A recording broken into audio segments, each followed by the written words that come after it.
Jamaah,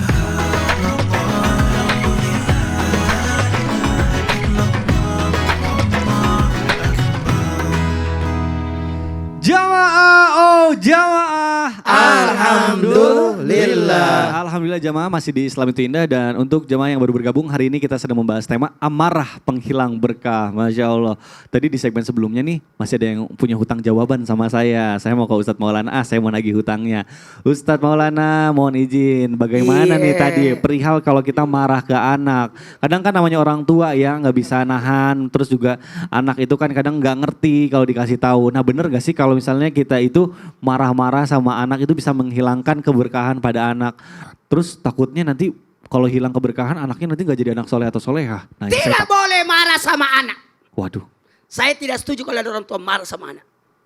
Kenapa? Alasan apapun? Saya bahas. Alhamdulillah silakan guru. Gini, baik, bismillahirrahmanirrahim. Kepada semua jamaah dimanapun berada, orang tua yang marah kepada anaknya akan menyebabkan hilangnya berkah pada anak kita. Sekali lagi, hilang berkah pada anak kita. Mungkin saja anak itu akan menjadi soleh, tapi tidak jadi soleh disebabkan karena amarahnya orang tua terhadap anak.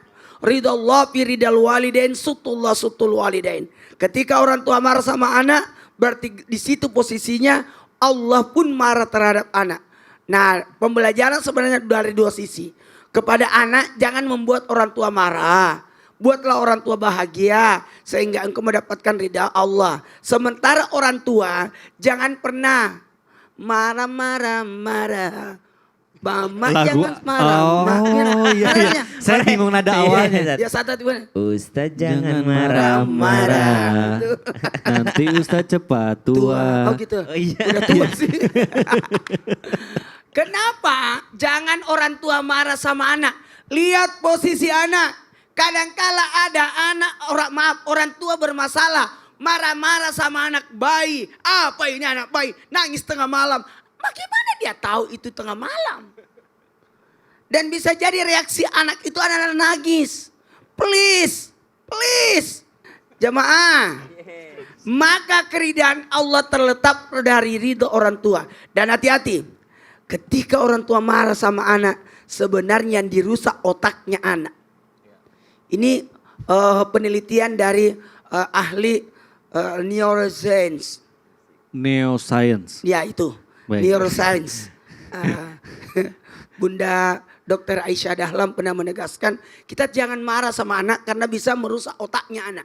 Berapa jaringan otak itu rusak ketika orang tua marah sama anak. Harusnya anak itu diberikan pengertian, kasih sayang, bahkan tidak perlu terlalu ditekan anak itu. Mohon maaf tanpa menggurui.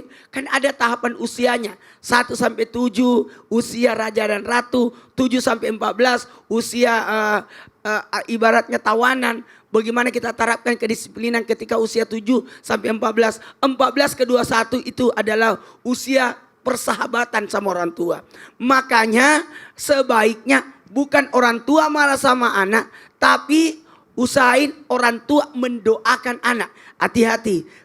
Di mulutmu ada doa. Kullu kalam ad-doa, setiap ucapan adalah doa. Bisa jadi yang diucapkan orang tua terhadap anak dari sisi amarahnya itu dicatat sebagai doa. Jangan marah sama anak, tak kesiang. Please orang tua jangan marah sama anak. Karena kasihan anak itu. Anak hilang keridhaannya, hilang keberkahannya. Bahkan bisa jadi ucapan orang tua jadi maaf. Kutukan buat anak. Kutukan buat anak. Pokoknya kamu tidak akan berhasil. Nauzubillah ya. Padahal anak itu butuh keteladanan, butuh perhatian dari sosok yang namanya orang tua. Masya Allah. Jadi berbahaya mulai juga saat ya. ini jangan marah. Ustaz Sam, Ditahan. mumpung belum punya anak. Iya, Nanti insya Allah sebentar bulan lagi. Ramadan udah punya anak. Iya. Jangan pernah, saya itu alhamdulillah 4 anak saya tidak pernah saya marah. Wah luar biasa. 4 anak, tidak ada anak saya ingat pernah saya marahin. Masya Allah. Wah, ini perlu banget nih saya ilmunya nih, nanti saya Ya, tanya-tanya mau lagi. ilmunya saya. Mau apa tuh? Selama 10 tahun saya sampai sekarang tidak pernah marah. Karena Apa? anak saya di Makassar, saya di Jakarta. Itu bedanya. Masa Kalau dibawa saya anak tiap tuh ke hari Makassar, ketemu Ustaz sama-sama di Jakarta. Tunggu. Anaknya di Makassar, Ustaz di Jakarta. Iya. Ya wajar lah. Kalau mau marah lewat telepon juga enggak efektif. Oke, Masya Allah. Tapi ini bicara soal marah sama anak. Tapi kan ya namanya anak yang mohon maaf mungkin ada saatnya dia lupa, dia melanggar syariat Islam atau melanggar hukum juga. Nah ini kan tugas orang tua untuk mengingatkan. Saya mau ke Ustaz Syam nih. Ustaz Siap. bener nggak sih? Katanya ada waktu tertentu, waktu yang tepat untuk marah sama anak atau waktu marah untuk waktu yang tepat untuk marah secara general gitu ya. Apakah ada batasan tertentu seseorang meluarkan amarah dalam keadaan tertentu yang nggak akan bikin keberkahannya hilang gitu? Wah ini penting nih. Ini marah bentuknya general kan? Iya. Bukan marah orang tua sama anak kan? Iya, ini sekarang- marah secara keseluruhan kan? Iya. Sasam, Silakan, bahas lah. Ustaz Syam. Tapi guru Ustaz Maulana Habib Utsman, Mas Mikdad serta guru-guru kami dimuliakan Allah Subhanahu wa taala serta seluruh orang tua yang dimuliakan Allah Subhanahu wa taala. Bismillahi masyaallah la yasuqul khair illallah. Bismillahi masyaallah la yasrifus su'a illallah. Bismillahi masyaallah ma kana min ni'matin faminallah. Bismillahi masyaallah la haula wala quwata illa billah. Maka subhanallah, jikalau dikatakan ada enggak waktu kita marah, waktu tertentu kita boleh marah. Betul. Gitu aja ya. Iya. Karena marah tidak boleh sebenarnya. Oh gitu. Bagaimanapun marah itu adalah boleh. dikatakan lebih baik kita memaafkan. Ya fabima rahmatin minallahi linta lahum. Dengan rahmat Allah kita berlaku lemah lembut. Sedangkan marah itu bukan bagian daripada lemah lembut. Kecuali ada orang yang dalamnya marah lalu yang nampak adalah senyumannya. Atau seperti baginda Nabi SAW. Ketika Nabi SAW marah yang terdampak hanyalah wajahnya memerah. Namun Nabi tetap berakhlak mulia. Maka subhanallah jika dikatakan adakah keadaan-keadaan seseorang boleh marah? Satu, boleh marah atas kemaksiatan. Tapi bukan marah terhadap orang yang bermaksiat. Subhanallah. Marah terhadap kemaksiatan tapi bukan marah kepada orang yang bermaksiat. Marah ketika anak tidak mengenakan hijab misalnya. Marah ketika pasangan misalnya tidak mengenakan hijab. Karena laki-laki yang tidak marah istrinya bermaksiat adalah laki-laki dayuth. Laki-laki yang tidak akan pernah mencium bau surga. Maka dia perlu marah terhadap kemaksiatannya tapi bukan marah kepada orangnya. Subhanallah. Bagaimana maksudnya? Berusaha untuk merubahnya, berusaha untuk menasehatinya, berusaha untuk mendakwahinya. Maka marah terhadap perilaku maksiat bukan kepada pelaku kemaksiatan. Itu yang pertama. Yang kedua, kapan kita boleh marah? Ketika agama kita ini diinjak-injak. Ada orang yang mempermainkan agama, ada orang yang menghinakan agama, lalu mengangkat bendera untuk peperangan. Maka harus berperang. Jikalau itu duluan orang lain untuk mengajak peperangan. Bukan berarti kita memerangi orang lain. Tidak. Tapi Islam diajarkan kalau ditindas tidak boleh diam saja. Subhanallah. Kemudian dikatakan bolehkah marah misalnya untuk sekedar menenangkan diri. Contoh misalnya suami istri gitu ya. Marahan. Kan biasa tuh marahan. Bukan marah-marah tapi marahan. Ada marahannya. Maka di dalam Al-Quran disebutkan fasalihatu qanitatun hafizatun lil ghaibi ma hafizallah. واللاتي تخافون نشوزهن فعظوهن واهجروهن في المضاجع واضربوهن. Waktu yang tepat untuk marah sebagai pasangan suami istri, suami kepada istrinya adalah fa'idhuhunna, setelah menasihatinya dia berlaku buruk. Setelah menasihati, kok enggak mempan nasihat saya, ya. Kemudian fa'idhuhunna wahjuruhunna fil madaji'. Boleh marahan enggak? Boleh, tapi masih di dalam kamar. Boleh didiamkan, tapi masih di dalam kamar. Subhanallah, tidak boleh di luar ruangan. Baru setelah itu wahjuruhunna fil madaji wadribuhun. Boleh dihukum, tapi bukan dengan emosi. Subhanallah, marah karena kemaksiatannya bukan karena pelaku maksiatnya. Subhanallah. Jadi ada tahapannya. Setelah dinasehati, setelah didiamkan, ini marahan kan biasanya didiam-diaman tuh. Nah, itu diam-diamannya enggak boleh di luar ruangan. Subhanallah. Nah, sekarang ada lagi batas waktunya. Batas waktu seorang muslim dengan muslim lainnya diam-diaman itu cuma 3 hari. Kalau lebih daripada itu maka tidak halal bagi seorang muslim mendiamkan orang lain lebih daripada 3 hari. Apatah lagi mendiamkan karena urusan pribadi. Urusan pribadi. Hanya karena nggak diajak main, tiba-tiba diem-dieman. Udahlah, dia kayaknya nggak mau berteman lagi sama saya. Hanya karena nggak diajak jalan. Nah ini nggak boleh karena urusan pribadi. Iya. Nah yang boleh mendiamkan hanya ketika urusan yang menyangkut syariat Allah Subhanahu wa taala. Aduh, Masya Allah. Jadi 3 hari itu maksimal ya? Maksimal. Oh, saya Itu nggak- pun bukan enggak boleh urusan pribadi. Iya ya. Nggak boleh karena pribadi. Waduh, saya nggak boleh marah-marah, nggak diajakin nonton Spider-Man sama Ustadz Maulana berarti. Waduh, pas banget kalau gitu. Terima kasih Ustadz yang penjelasannya. Masya Allah, jamaah luar biasa. Semakin seru pembahasan kita hari ini. Kita takut ya, amarah kita tanpa kita sadari bisa menghilangkan keberkahan di dalam hidup kita. Nah ini makanya banyak sekali nih pertanyaan yang sudah masuk ke sosial media Islam itu Indah. Sekarang kita langsung aja masuk ke segmen Tanya Dong Ustadz. Kami semua tanya dong Ustadz. Masya Allah, tabarakallah. Terima kasih jamaah atas antusiasnya. Kita langsung bacakan pertanyaan pertama nih dari Instagram @hamba_Allah. Assalamualaikum, mau tanya. Waalaikumsalam warahmatullahi wabarakatuh. Kalau di pekerjaan, atasan selalu menyalahkan kita karena hanya nggak suka sama kita. Kata teman saya, padahal nggak pernah bikin salah. Kerjaan saya juga benar-benar aja. Tapi dia selalu menyalahkan saya dan membuat saya marah. Kadang saya doain yang enggak. Waduh, karena nggak bisa balas juga kan dia atasan saya. Kalau dia marah-marah dipecat juga dia.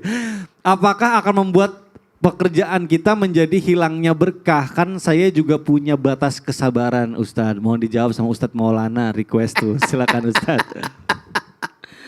Alhamdulillahirrahmanirrahim. Ingat ya, marahnya atasan ke bawahan itu bentuk pertanggungjawaban. Jadi jangan pernah baper sama atasan. Ingat ya, Allah melarang kita untuk mendoakan keburukan untuk orang lain.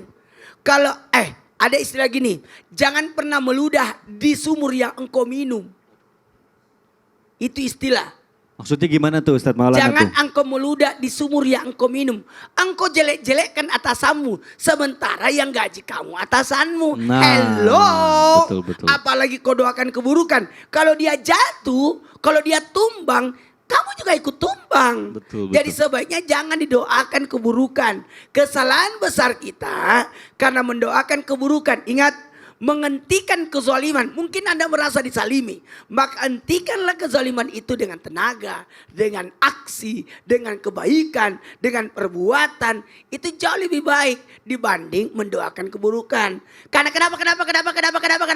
Akan timbul penyesalan. Waduh, subhanallah. Jadi alangkah lebih baiknya mungkin introspeksi, kita Iya. perbaiki kinerja kita Ya kalau maksimalkan kita sih ke ikhtiarnya. atasan lebih baik sangka deh. Betul. Nggak ada atasan yang mau lihat buruk bawahannya. Baik, Masya Allah. Mudah-mudahan terjawab ya tadi dari pertanyaan dari hamba Allah. Kita lanjut ke pertanyaan kedua dari @fariski. Ini ada 2 tuh. Pakai Y ini. Assalamualaikum Ustadz. Waalaikumsalam warahmatullahi wabarakatuh. Ketika kita marah, kita pasti jangan ngambil keputusan kan di saat marah karena dikendalikan emosi negatif kita sendiri. Nah tapi gimana ya nyikapinnya supaya emosinya itu bukan dalam bentuk perbuatan yang buruk tapi bisa dalam bentuk kebaikan. Apakah bisa Ustadz? Apa ada amalan-amalan yang bisa dilakukan supaya kita bisa mengendalikan diri kita seutuhnya? Ustadz jadi bukan emosi aja, mohon pencerahannya Ustadz, afwan. Oh bagus banget, jadi dia pengen tuh amarahnya itu diarahkan ke yang positif. Nah boleh ke dijawab arah yang sama. lebih baik. Iya. Yang paling pas ini Habib Usman Habib aja yang Usman. jawab. Marahnya diarahin. Dan kalau perlu tausiah. Ya langsung aja tausiahnya sekalian Afwan Kang panjang kasih Mikdad. penjelasannya. Afwan Ustadz Syamsuddin Nur, maka Ustadz Muhammad Nur, Maulana, Masya Allah.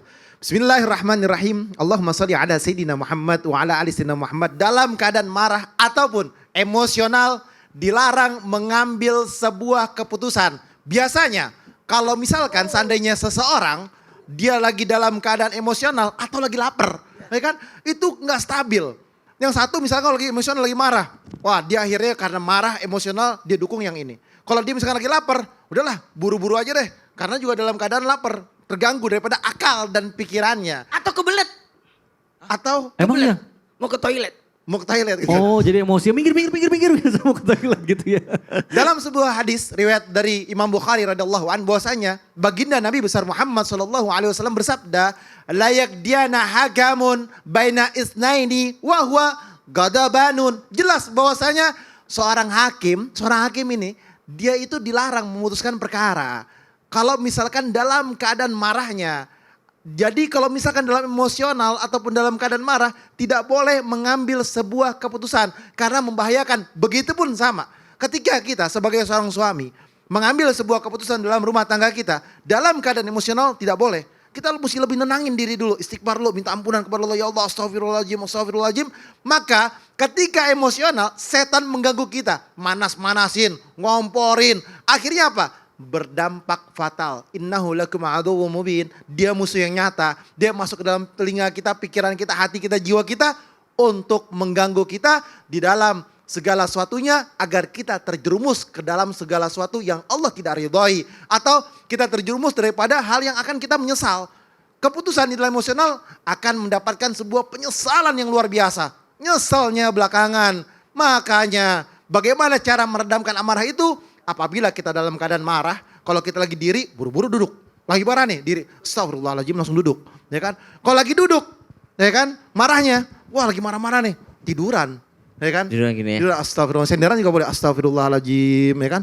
Maka intinya harus lebih tenangin diri kita. Jangan sampai kita nih berbahaya, membahayakan kita. Karena kalau emosional, kalau dia lagi diri, takutnya dia mukul orang. Ya kan? Takutnya dia tiba-tiba emosional mukul gebuk, lepak gitu kan. Nah ini yang gak boleh, ini yang gak dibenarkan. Ditanya apa sih amalannya? Yang pertama, amalannya kita kalau misalkan lagi emosional langsung a'udzubillahi minasyaitonirrajim, ta'awuz. Karena kita menyebut a'udzubillahi minasyaitonirrajim atau a'udzu bikalimatillahi tammati min syarri ma khalaq. Aku berlindung kepada Allah Subhanahu wa taala dari godaan syaitan yang terkutuk. Aku berlindung kepada Allah dari godaan makhluknya Allah Subhanahu wa taala. Mungkin dia lagi panas, dia lagi marahin kita atau lagi ngomporin. Ya Allah, aku berlindung daripada godaan makhluk ini. Takutnya saya emosional, saya pukul nih orang. Ya kan? Berlindung kepada Allah agar terjaga daripada hati, jiwa dan pikirannya. Terus misalkan dia lagi marah-marah, lagi gerem gitu kan. Maka berburu ke belakang ngambil wudhu. Nenangin diri. Karena kalau kita wudhu tuh api dikasih air itu lebih tenang. Dan terus berzikir kepada Allah dalam hatinya meminta perlindungan kepada Allah Subhanahu wa ta'ala. Waduh, Masya Allah. Jadi ada amalannya, salah satunya praktiknya. Coba. Kenapa lagi nih orang nih? Tuh, kenapa lagi nih? Ya Allah. Aduh. Naik turun, ada apa sih? Tuh kan, Ustadz, tuh kan gak jelas lagi. Saya dengar kan kata Habib. Kenapa? Tadi kan saya sempat dengar tuh kata Habib kalau misalnya lagi emosi itu kalau lagi berdiri duduk. Tadi saya duduk berdiri kok tapi di hati tuh masih kayak tetap emosi. Ustadz. Lagi emosi nih berarti. Kemana nih? Nah itu solusinya tuh. Sini. Saya mau dicemplungin. sini, Jangan dong, saya udah mandi Ustadz. Duduk sini. Oh duduk. Ada cara duduk dalam ketika orang emosi, ada caranya duduk yang bagus. Nah saya udah duduk nih. Ya, itu ya. Ya. Kita akan bahas setelah yang satu ini. Ya Allah, Ustadz Maulana kirain mau dapat penjelasannya sekarang. Jadi nanti nih. Nanti dong. Ya udah deh. Supaya yang di rumah juga duduk manis, dengerin tausiah saya. Kita akan bahas bagaimana duduk itu yang menenangkan supaya kita tidak emosi. Oke deh kalau gitu. Jadi jamaah juga jangan kemana-mana. Kita akan kembali setelah yang satu ini tetap di Islam Indah. Jamaah, oh jamaah. Alhamdulillah. Sekalian saya siram. Wah jangan dong. Duduk doang nih gak ada. Subhanallah